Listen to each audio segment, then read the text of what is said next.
People just don't know how to do vegetables. I love to cook vegetables, and I'm here to show you how to cook vegetables in a way that might blow your mind, but also great tips that we do at restaurants that people at home don't know.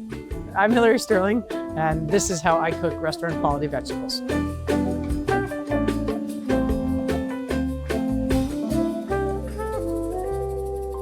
So I came up with this idea because I wanted to cook zucchini and eggplant in a different way than I ever have before. We can always saute and sear and smoke and poach and, I even confit in chicken fat sometimes. But I kept seeing salt-baked fish everywhere, and I was always intrigued by the texture of it and the flavor, and especially when you crack it open and that steam is released. So I decided to try salt-baked zucchini. So you want to make sure that your zucchini and eggplant are relatively the same size. The biggest step that's really important here is to make sure that we pierce the skin on the zucchini. This will allow the salt to get in and some of that moisture to be released. You see all that liquid that's coming out, but the salt's going to draw out some of that liquid and then allow the rest of it to steam inside. It has a texture of like some version of the vegetable that it once was, but now it is so creamy on the inside. And a lot of times when you're sauteing it, you have a hard time getting the exterior and the interior at the same time being cooked the same way. So what we're doing, the salt bake, this allows us to cook in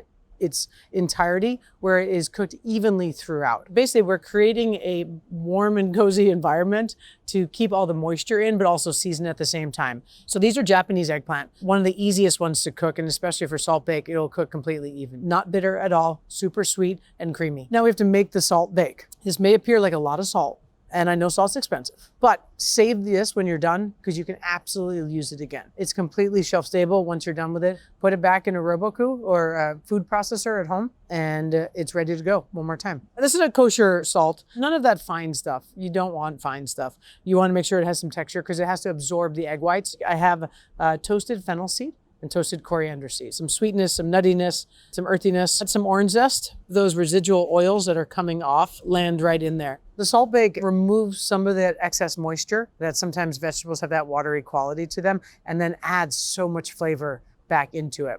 And mix this in, and then we're gonna add our egg whites. The egg whites help to complete the hardening of it. You're basically gonna mix this to a wet sand consistency. Good sandcastle building sand. So now you can see that I can put my handprint in there and it sticks. So it's ready to go. A nice cozy bed we're building here. Kind of push them in so they stay in place and let's bury them. So now that we have our zucchini and eggplant buried, we're gonna wrap them up and get them right in the oven. We're gonna throw these in an oven at 400 degrees for approximately 30 to 40 minutes. The crust is nice and hard. There's no resistance at all. So that's telling me that this is done. Once it's done, you should really remove it from the salt bake so it doesn't keep cooking. There's nothing more exciting than breaking open this and finding two perfectly cooked vegetables waiting inside. You can see that the salt, it actually didn't stick to them. It's so good. You can taste the eggplant, coriander, fennel. It's seasoned perfectly and the consistency is really, truly amazing. It's not hard on the outside and it's not too soft on the inside. Now that the zucchini is 100% cooked, even the stem is now edible, which is really amazing.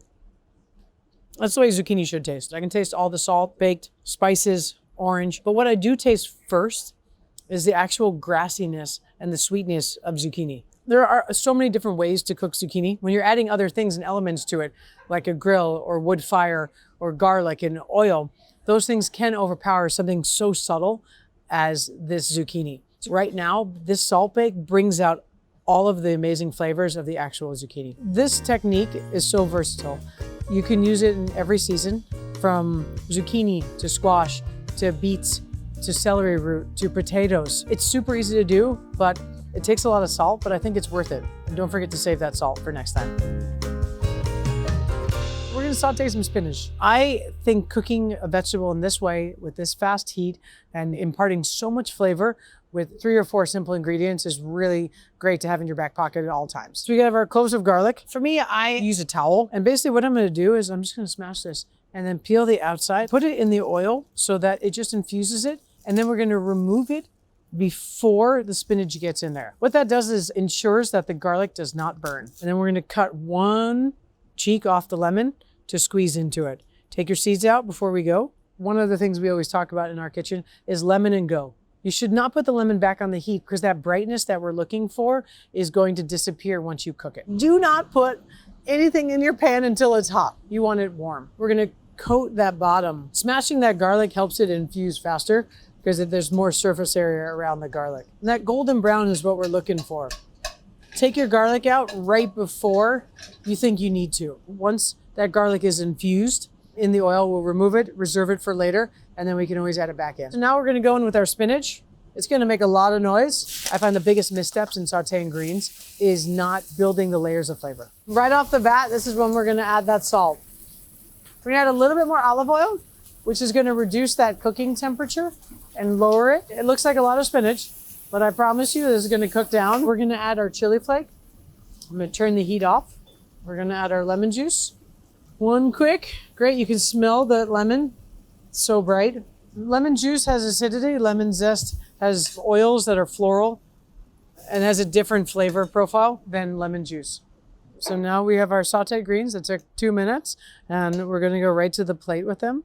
And what we've also created is a wonderful pan sauce for them of garlic, lemon, and chilies. That looks great. Look at that, super tender. The spinach has really mild flavor. It's super gentle. And what this does is gives the garlic and chilies and lemon a vehicle. And with the stems in there, that's also balancing out because now we have 2 different textures. You can give me this and I'd be happy for dinner. Poaching is a great way to cook certain kinds of vegetables so that they're cooked evenly. And I think that's kind of the theme of today, of showing how to cook vegetables in a way that is even, approachable, flavorful, and almost so accessible. Poaching is a cooking method that is under a liquid.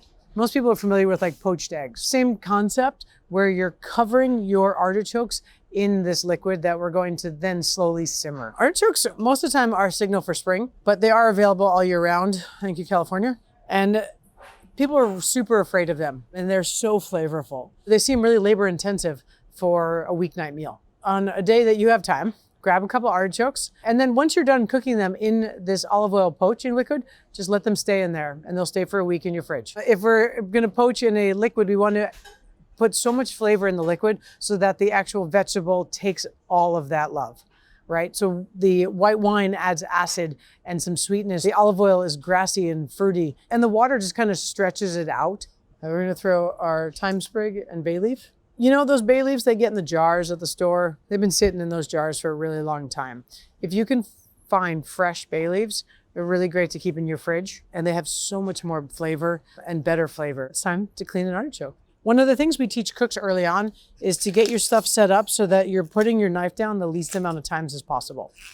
So if you clean this artichoke and then start turning it, and then you put your knife down and then do that 3 more times, you've just lost many, many seconds in your day. So we have a serrated knife and a paring knife.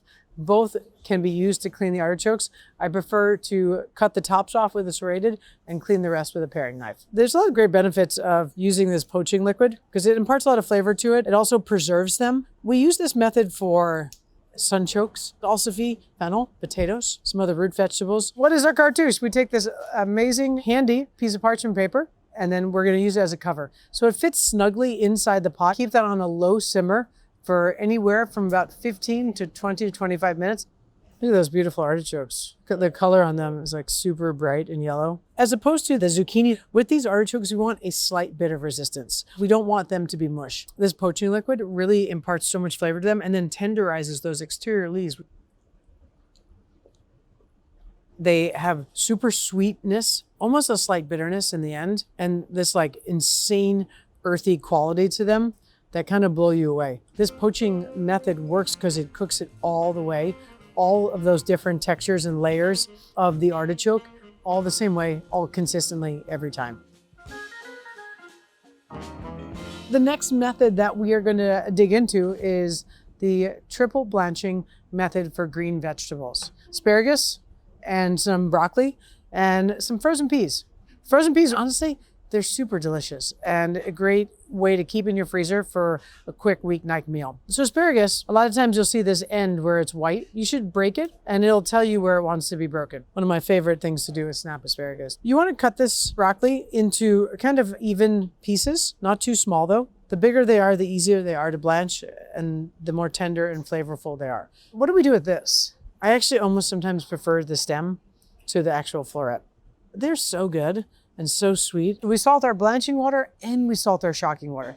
Because if you put your vegetables that are really well seasoned in a blanching water and then into a basically plain bath, you're basically gonna wash away all of those flavors and that seasoning. Blanching is the act of putting a raw vegetable into a boiling water to begin the cooking process. So what this does is a 3 times method is that it keeps the vegetable cooking without it deteriorating. So it also keeps the flavor locked in, it keeps the color, and it keeps the texture locked in. One of the most important things about seasoning blanching water is to actually taste it. It's somewhere between a lake and an ocean. This first time, we're gonna seal in that color. As soon as this goes in, we're gonna allow it to come up to a boil. And as soon as it comes back up to a boil, we're gonna drop it into that basket. We don't wanna let our vegetables sit in shocking water. So once they are nice and cold, drain them. And then as soon as this is back up to a boil, we're gonna drop them back in there and let them sit for a minute or two so that they really can start cooking. The third blanch is where we're gonna finish the last bits of cooking process and make sure that they're seasoned correctly. They're pretty tender right now, so we're gonna do it around the same time we did the second time. For cooking peas, you could stop at 2, but 3 is really where they're gonna pull out all their sweetness and their sugars and really show how amazing a frozen pea can be. And our first vegetable is done. And now we're gonna go all in on our asparagus. This is a super labor intensive process, but we're just making vegetables taste good.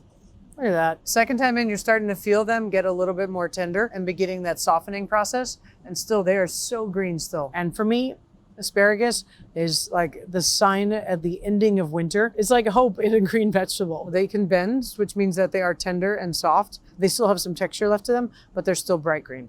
We've had that overcooked mushy asparagus before, but I think it's really time for us to regain our vegetables and our power back. Oh, it tastes like spring. All right, next up, broccoli. It's super tasty and delicious. Most home cooks overcook broccoli. They don't add seasoning to it. Most people are afraid of salt, but salt actually draws out flavor. And it's a super essential ingredient in cooking. Delicious vegetables take time. And then look at that. You can smell this. Like, that's how flavorful this is.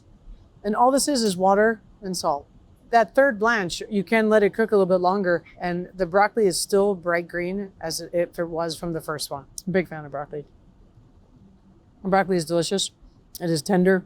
It tastes like it's straight out of a garden, to be honest. So this insane electric color comes from the 3 times blanching method. All this is salt, water, and thyme. Vegetables are supposed to be easy, and I hope we showed you today how easy they can be. For me, like, vegetables and food and cooking is fun. And what we've done here today is pretty amazing. The through line from all of these techniques that we've shown you today is that we are drawing flavor out of vegetables that are otherwise thought of as bland or inferior. Don't leave your vegetables at the end. Serve your vegetables throughout your whole meal. Show them off. For me, I view vegetables as the star of the show.